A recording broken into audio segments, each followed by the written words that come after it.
Hey, and welcome back. If it's your first time joining us, we're so glad to have you here. If you're dealing with a tough time, you are in the perfect place. So grab a cozy seat and join us as we explore the challenges of life together.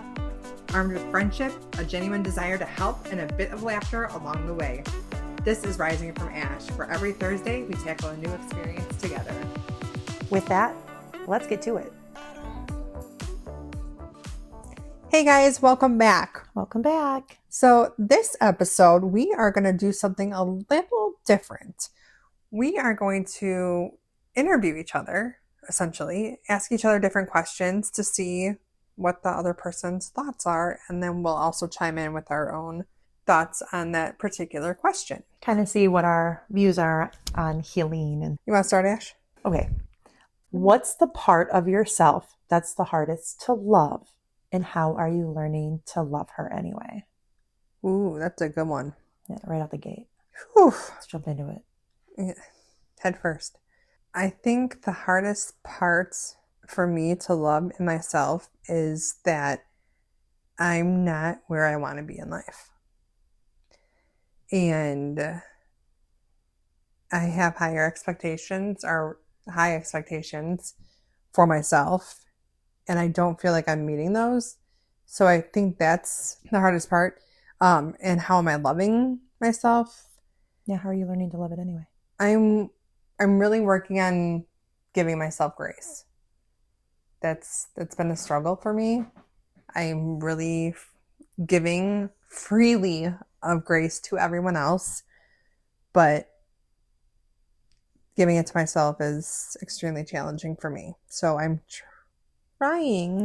working on doing the best I can, knowing that I'm doing the best I can, and trying to stop comparing myself to others and where they're at in life. What about you?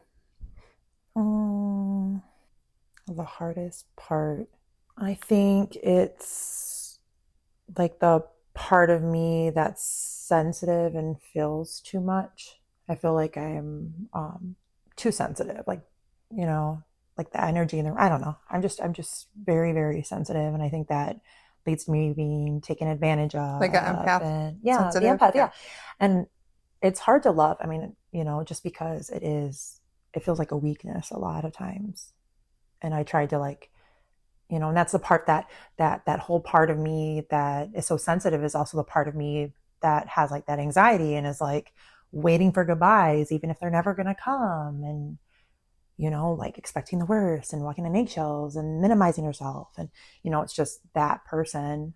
And I tried to like ignore it, numb it, whatever. And it just like spoke louder and louder. And now I'm just trying to accept it. And I mean, that's why I'm in therapy, is trying to not make her be quiet, but like understand it's okay to be seen, and it's okay to, like, you know what I mean, get the help. And yeah, well, it's probably the hardest thing for me to love in myself. But yeah, Something that feels like a blessing and a curse. It is. I always say double-edged swords for freaking everything. Right. It's a great trait to have, but also it's a hard one and a challenging one because it affects you so profoundly and it drains you. And I get it. I see you. I feel you. All right. Next question. What healing practices have been most transformative for you? Doing a podcast. I think going to therapy. Going to therapy is probably the biggest one for me too. I think finally seeking therapy. I tried to do it so long on my own to like no avail. It was, you know, oh, I can handle it on my own. I think it was like also not wanting to like look crazy or defeat or whatever. Yeah, and there was a stigma in my house around it. Like I didn't want to look crazy. Right. I didn't want to admit that I was nuts, because only nutzos go to therapy. But I mean, honestly, healthy people do. That's, you know, so yeah, I think finally going and admitting defeat and like actually believing that I'm not nuts for Right. wanting it, finally like being strong enough to admit defeat and admit that I needed help. It's not necessarily defeat per se. It's you just get to a point where it's like I can only do so much on my own Mm-hmm. and I need help Yeah. because you don't know how to fix your circumstances or your situation because if you did, you wouldn't be in it. Like, does that make sense? Like Mm-hmm. if you're like working on healing and you're like, I just, I don't know how to like I'm ruminating or I'm, in the same pattern and I don't know how to get out of it. It's because you've done as much as you can with what you know and now you need outside help. So tangent, but whatever. Yeah, no, for sure. Um, yeah, so I think for me too, therapy is definitely A big one. huge because I've received tools at therapy that I've been able to get a different perspective or, you know, whatever the case may be, and it helps. Or even just getting it out and having somebody listen to you and like care and like really listen. Actually You hear you, what and you're saying. even if you're paying them, I'm my paid best friend. To have somebody actually listen to you and hear you Mm-hmm. and give you feedback. Have you ever looked in the mirror and not recognized who you were becoming? Oh yeah. Oh yeah. She's like, oh yeah, next question. I was gonna say all the time, but not anymore. But back when I was in my last relationship, Mm-hmm. it was slow. It was Oh, gradual. But I looked in the mirror and I became a shell of the person that I was. And I would look in the mirror and be like, who the fuck is that looking back at me? Because that is not me. I don't recognize you. I don't, like, there's no light in your eyes anymore. mm-hmm. And it was hard to watch. But I was stuck and I didn't know how to get out of it. Yeah, I've been there. What about you? Probably the same. Time I looked in the mirror and didn't recognize who I was becoming. Probably when I was in my toxic relationship as well. And I didn't recognize myself anymore. I was so skinny. I had dark circles under my eyes. Just the light behind my eyes was definitely gone. And I lit up more, I think, with this person than I've ever lit up in my life. Which is crazy that you lit up with this person, yet over time they took that light that I lit up so much around them, and then they kind of like, sucked the light from me, and then, kind of left me aside after all the light was gone. But I think I didn't even recognize myself anymore because I wasn't just goofy. I'm goofy. I'm always joking. I'm always goofing around. I'm a big dork. It's just me. And I kind of lost that silly, playful side. And I had to be so perfect. And like, I was like walking on eggshells, and I lost myself. I looked in the mirror and I was just, I didn't even like who I seen looking back. it's hard. Mm-hmm. Well, and I think throughout the relationship too, I was kind of put down a lot to get to the point where, even not what I've been through, but like personality wise, but like even physically, like I was made to like not like the literal reflection looking back at me. Plus the parts of me that supposedly why he fell for me in the beginning were the parts that now were my worst qualities. You know how they were kind of flipped and turned on you. You used to like when I laughed loud, and now why do you always have to laugh so loud?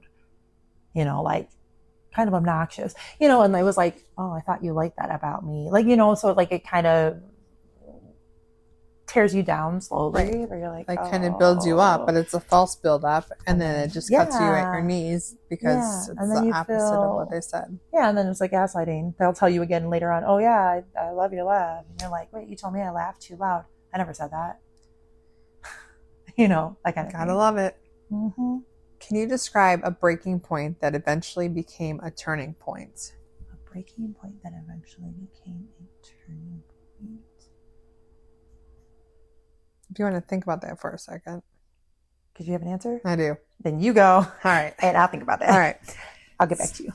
So my ex was a drinker, and we always had, he didn't, I had a problem with his drinking.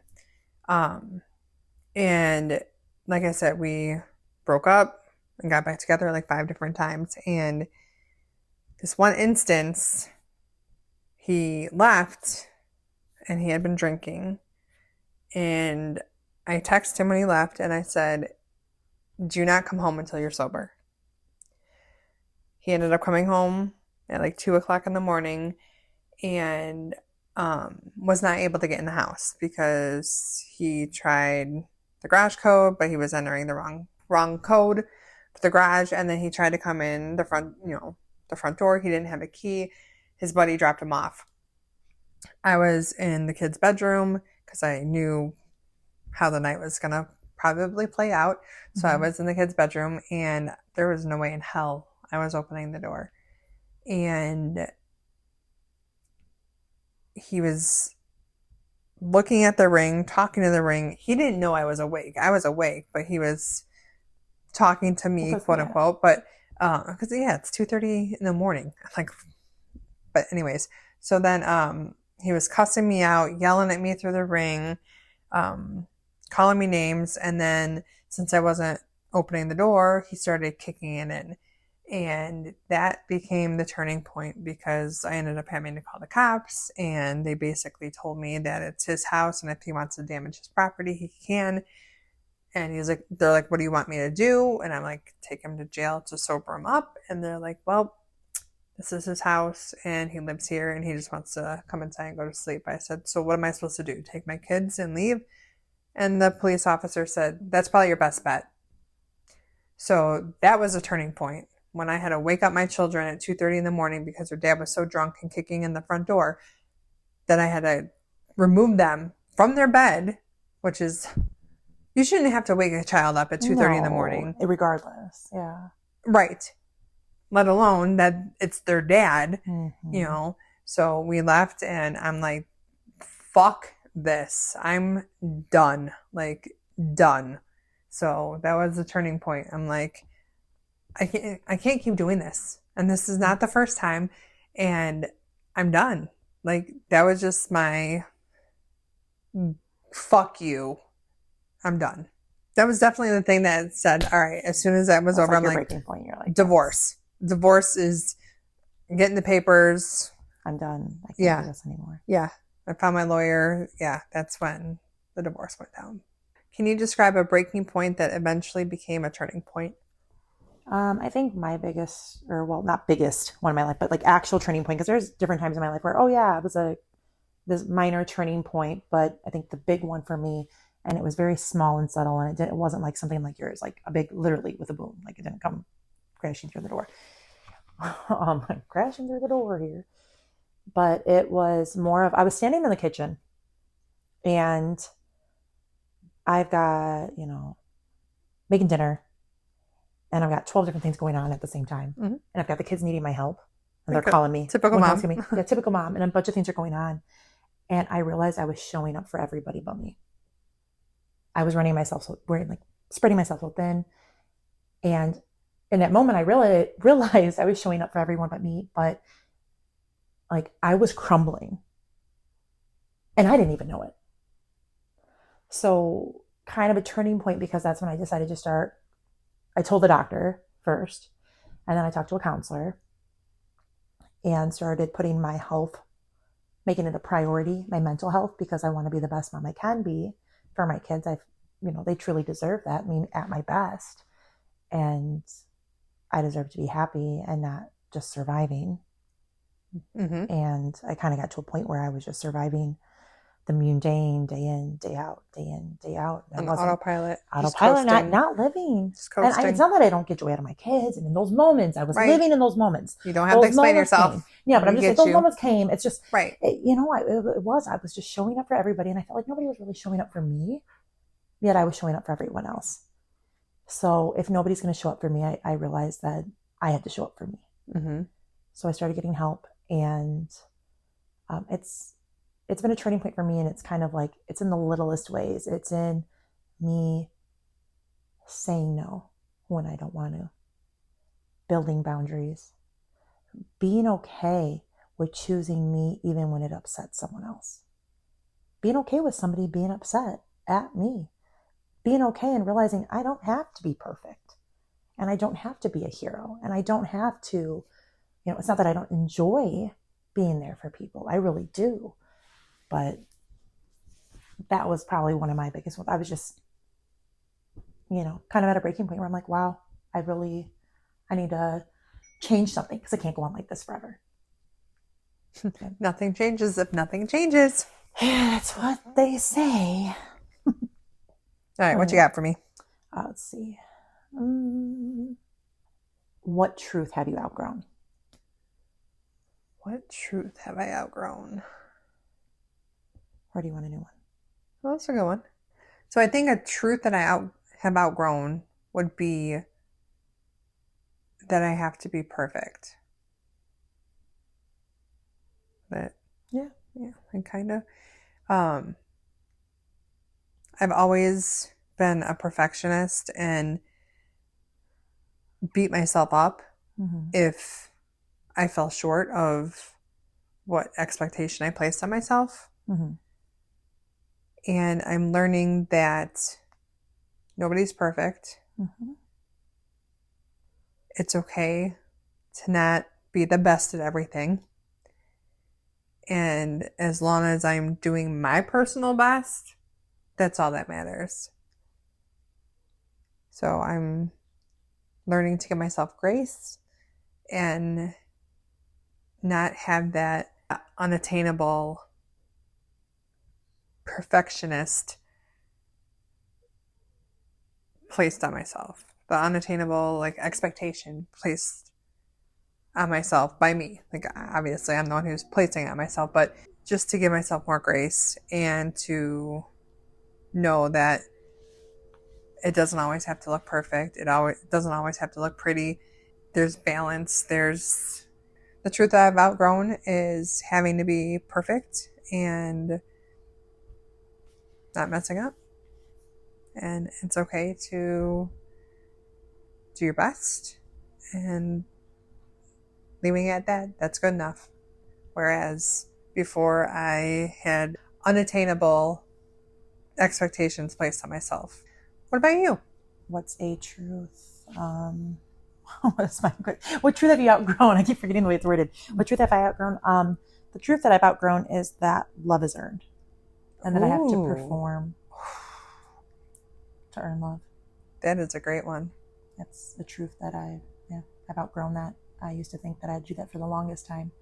Love is earned, and I have to perform in order to get it. And I've come to realize that I am just as lovable when I come with my good and my mess.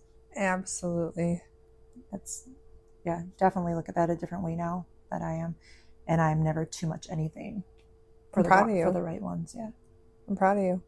I'm still working on those. Yeah, they're hard to, for me personally, it's hard. It's been a challenge to when I've been programmed that you have to earn love, not it's just given. It's really challenging to break that. Exactly. But I think I've kind of sat there with that a lot in my head, and I felt like that my whole life, it's about whether it's, intentional upon people or not. You feel how you feel. Right. I'm not going to downplay that. I always felt like it was earned, that, based on what I could do, because that's when I saw the most praise or affection and attention, was when I did something and I achieved something. So then I achieved stuff and that. And any more questions? What moment in your life first made you realize healing was necessary? What moment did I realize healing was necessary? Obviously I said when I was in the kitchen that one time, but an actual moment that I realized healing was necessary. I don't know. There's been many moments where I feel like healing, I realize it was necessary. I think it's just when I could be out and about around surrounded by people who were having fun in that, and I just wasn't. And I didn't enjoy, I love to paint. Hadn't picked up a paintbrush in forever. When you see me, I got on healing and I painted like 5 canvas right Mm-hmm. away. Right. And that's not, I used to love it, even though it's not anything like I'm excellent at. I love to do it. It was just fun. It's an outlet, a creative outlet. And I love writing, and I started writing again, between my blog and little thing I'm working on, yeah, just writing for fun and all that. And yeah, just, I stopped doing the stuff I loved for a while. And yeah, it's when I say like life, just the mundane in and outs, and just kind of found that joy slipping from me. And I'm like, and I have every reason to be happy. So why am I not? And I need to get to the bottom of this because I don't want to feel like this. Again, I say my kids deserve more than that. And they don't deserve mom who's in survival mode. Right. They deserve present mom. So I was like, okay, something's got to give. What about you? I think it was when I kind of hit rock bottom of being in a toxic relationship and like, holy fuck, is this as good as it's gonna get? Because I can't keep doing this. Like my nervous system is constantly in fight or flight. I'm anxious, I'm uneasy, I don't feel safe. I basically hit rock bottom and I was like, I something's got to give. Mm-hmm. Like something needs to change. So after ending that relationship, then it gave me the opportunity to focus more on myself because it was hard to focus on myself when you're in a toxic relationship and you feel like you have to always be on to avoid or try to avoid getting gaslit or kind of be on top of your game. So you can't really you can't heal in the environment that hurt you. You can't. So once I removed myself from there, I was able to start focusing on me and my healing and getting myself better so I could better support my children. Do you have another question Oh, is it or? my turn? Okay. Have you ever mistaken pain for love? Yes. Mm-hmm. Yeah, love isn't supposed to hurt. Physically, emotionally, mentally, spiritually, any of it. But coming from a toxic relationship, that is how I associate love is with pain. So, what was your question again? Have I ever mistaken Pain pain for for love. Yeah. love? So yes, I have. And I think it goes back to like earning the love. Like I had to prove myself that I was good enough. So I would put up with the shit and stick around and stay and try harder to make it work. Even though it wasn't a two-way street, it was give, give, give, and the other person was take, take, take. Mm-hmm. And they didn't realize how their behaviors were affecting their family, their toxic behaviors, and didn't take responsibility for it, didn't want to listen to how their behaviors and their actions were affecting their family. So there was a lot of pain. And being in a marriage, it should be love. Mm-hmm. So that's how I associated love and pain. Yeah. So yes. What about you? Time that or if I've ever mistaken pain for love, yeah, absolutely, absolutely. I think that, well, I was in a very toxic relationship. Just looking back at that one in general, I mean, I probably way too many times in my life than I'd actually like to admit I've mistaken pain for love.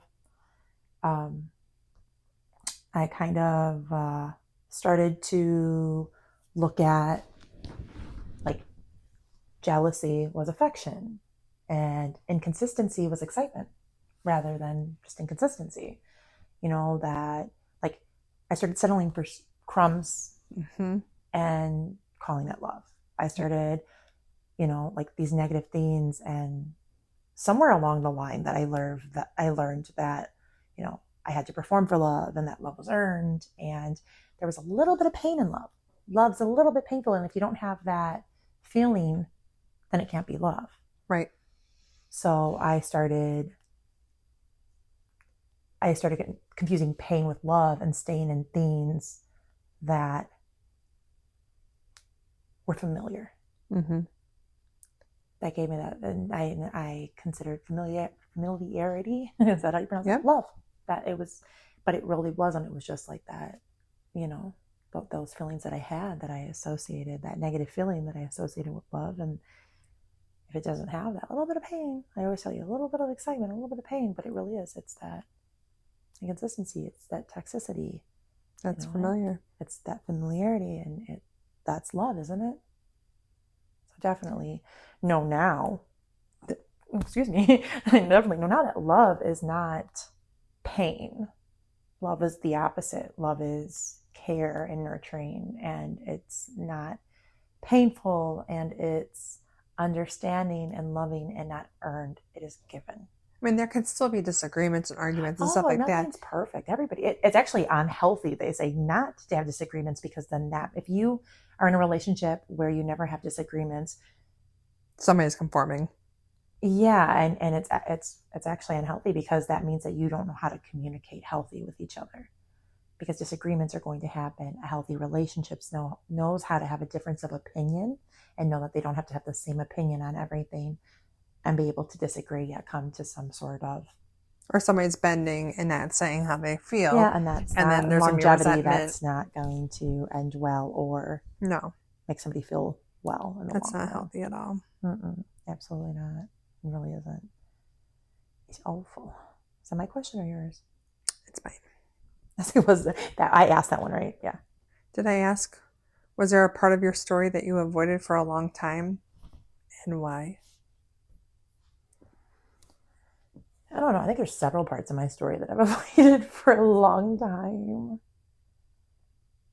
I don't want to actually I don't want to admit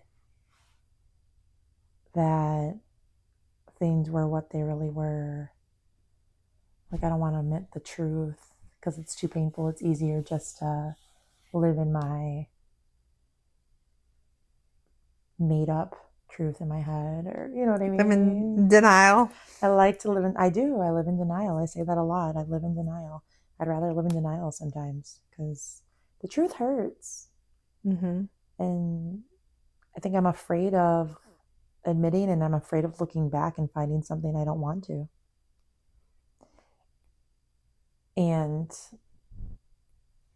I think part of it too is when you admit that it was as bad as it was, then you almost like blame yourself for staying as like, why would I stay? That's what I was thinking too. Yeah. I was like, wait, does that go with the question? Yeah, it does. I got in your head and did you? I was like, I was thinking, I was like, I don't know if that really goes with it. It does. Yeah.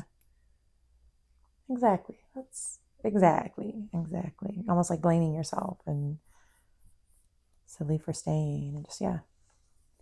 Then you have to sit there and. That's another episode, but we will explain the reasons why people stay in toxic relationships, because from an outsider's perspective, if you haven't been in a toxic relationship, you're going to be like, why the fuck didn't you just leave? It's so easy for people to say, why didn't you leave, when they've never experienced it. It's not as easy as just leave. Usually you're isolated, financially dependent, or, a multitude of things by the time that it comes. We don't fall in love with somebody who's toxic knowing they're toxic. Correct. Because we fall in love with the mask and the person they pretend to be. And then it slowly slips. It slowly slips. Off. And by that time, it has slowly slipped off so much that it's too late, or you don't even realize it. And by that time, you feel like you're the one who's wrong. So they could do anything they want, and you're going to sit there and just take it. Right.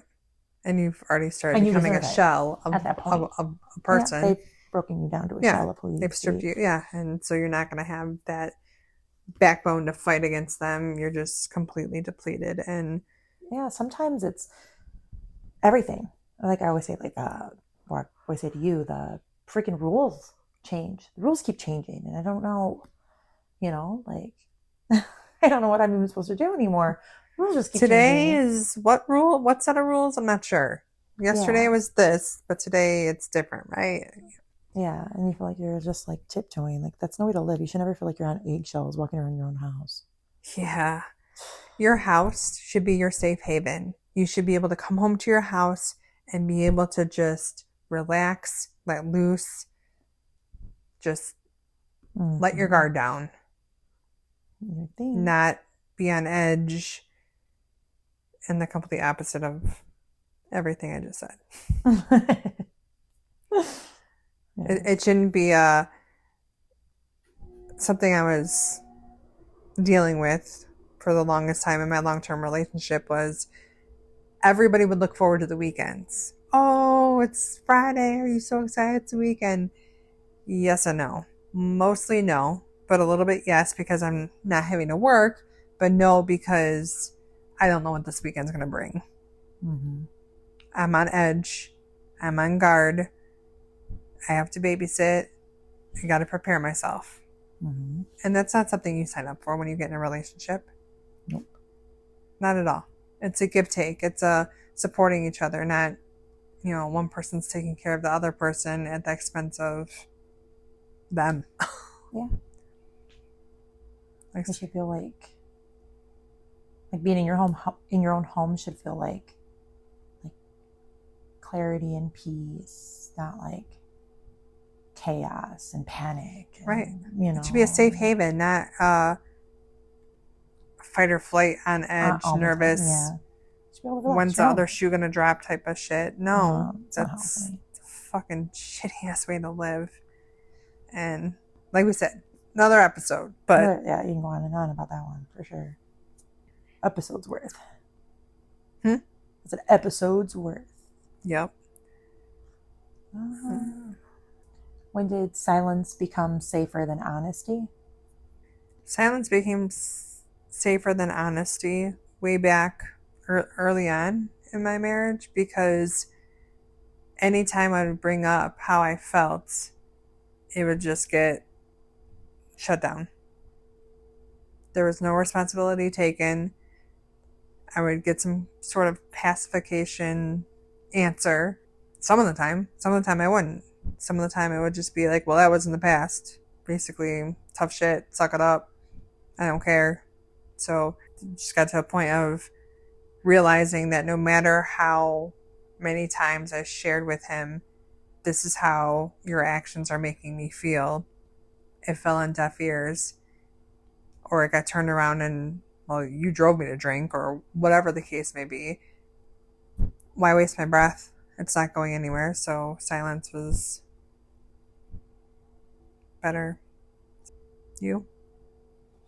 I don't know. I could look at two different times in my life, I guess, really stick out to me. I mean, silence was safer than honesty, even like when I was little, like growing up. Silence was safer than honesty. I mean, I was afraid if I broke something, even if it was an accident, and this is just kid stuff, but if I broke something and even being an accident, I would get yelled at and, in trouble and because you broke something. And I get that, and I feel bad. And so like I was afraid to be honest. I was afraid to be like, I broke something, or I'm afraid that I messed up, because when I mess up, it's, dumbass and come on, smack on the head or whatever, and or flick on the back of the head. Come on, dumbass, like and but I know you get frustrated as a parent. I get it. I'm there all the time, but it kind of made me just want to be silent and not, when I messed up, not look for help, or made me afraid to make mistakes, and then again feeling like I have to be perfect and perform. So it just that kind of that wasn't, I guess, the best thing for me. I'm too sensitive of a person, so I definitely internalize everything. And when I get yelled at, I shut down. Mm-hmm. So yelling at me for like even accidents, and I just made me kind of curl up in a ball and shut down and feel unsafe, to be honest. And then my very serious relationship, the one I had with a narcissist, that one definitely taught me to be quiet early on. One, I mean, same, where everything was turned against me anyway, and everything was my fault, even though he's clearly, I could, in black and white, here's a picture of you doing this at this time. It's time stamped, everything wouldn't matter. It'd still somehow get turned around on me. Oh, I seen a girl texted you in your phone. Wow, I can't trust you. Right. It became a privacy thing and me breaching privacy rather than why the fuck is there a girl on your phone? And now I'm defending myself for looking and I'm sorry and I didn't mean to ruin your trust by looking through. What? Mm-hmm. What? Wait a second. How did you? Oh, you sneaky sneak.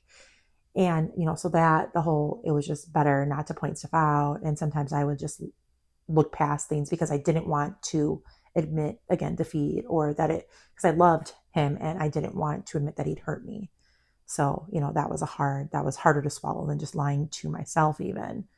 Also, I mean, I literally had the instance where I was honest with him and told him something and it ended up me getting beat. So it made me a little afraid to tell him stuff when his reaction is to beat me and then apologize later. Understandable. You Shit. know, I'm sorry, my head knocked off the freaking wall and he drugged me into the apartment by my ankles. Like, yeah, I think I'm a little afraid to tell you the honest truth. So I think that's when silence, Yeah. kind of became my, yeah. What did you have to let go of in order to grow? What did I have to let go of in order to grow? I think my ideal of having to be perfect and perfection. It took the words right out of my head. Yeah, I think like that, letting that go in order to really grow. You too. Yeah. That I have to be healing perfectly, that I have to do it Mhm. correctly in order to like grow and advance to the next level of, my healing journey. It's not like that at all. No. Again, healing is not linear. It's like it's loop-de-loop, man. a couple steps up, then you're like, woo! That all right, we're going for a ride. Like that brought me back to some triggers or whatever, and then advance a very little bit slow. more. Yeah, it's very slow, and sometimes you stop on your journey. It doesn't look like they make it sound about, oh, read this book, do this, take this pill and you'll be all better. Like, yeah, it's not how it works. I wish it was how it worked, but it's not. Yeah, nobody would be sad then. What have you learned about yourself that you didn't expect during your healing journey? Good one. What did I learn about myself I didn't expect?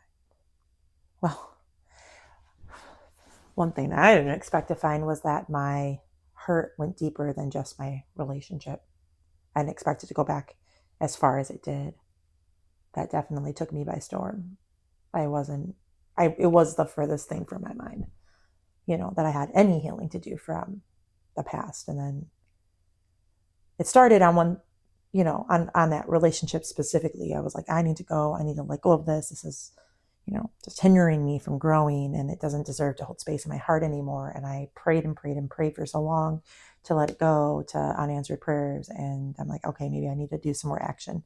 I need to be a little more proactive on this, and discovered there were a multitude of things that had happened or were said. I mean, I was bullied growing up, but you think it wouldn't have an impact on you and the adult you are, but it really does. I had a lot of issues from a very young age that I didn't even realize I had or that I was harboring. And I didn't realize that healing isn't just healing you now. Healing is healing the inner child. Yep. And I didn't realize that that's what I would be doing, would be looking at my inner child, healing her, and then going from that point on and forgiving her, for what she didn't know. Yeah. Forgiving her for the choices she made when she didn't know. Yeah. Forgiving her for the things she accepted when she didn't know better. Forgive her for breaking her own heart. Yeah. Because she deserved grace and she deserved understanding. She sure did. And she still does. So I've learned about myself that I didn't expect to learn during my healing journey is how strong I am. Yeah. Yeah. The whole being strong. You don't know how strong you are until being strong is the only option you have type of thing. I did not. When you're in the thick of it, you're sometimes just like blinders on, head down, just getting through. Mm-hmm. You don't realize the endurance and the strength it takes to get through that storm. But looking back as I'm healing and reflecting on the stuff that I've gone through, I'm like, holy shit. That took a lot of strength to pack up my 3 kids and leave, Oh yeah, that's scary. and That's terrifying. tell him I'm done. Or, and yes, I did it multiple times because I didn't want to give up. I'm not a quitter, I'm Mm-hmm. competitive. I want to make things work and make things last and all the things, because that was my vision. I wanted the happy family, but it it takes strength to walk away as well. Mm-hmm. Take strength to choose you. Yep. And my children. Yeah, absolutely. We really appreciate you spending your time with us today. Hopefully, something resonated with you. We can't wait to have you back next week. Until then, take care of yourself and always remember it's never too late to start healing. Just a friendly reminder, we are not professionals. If you or someone you know needs help, we encourage you to check out the professional services we have linked below.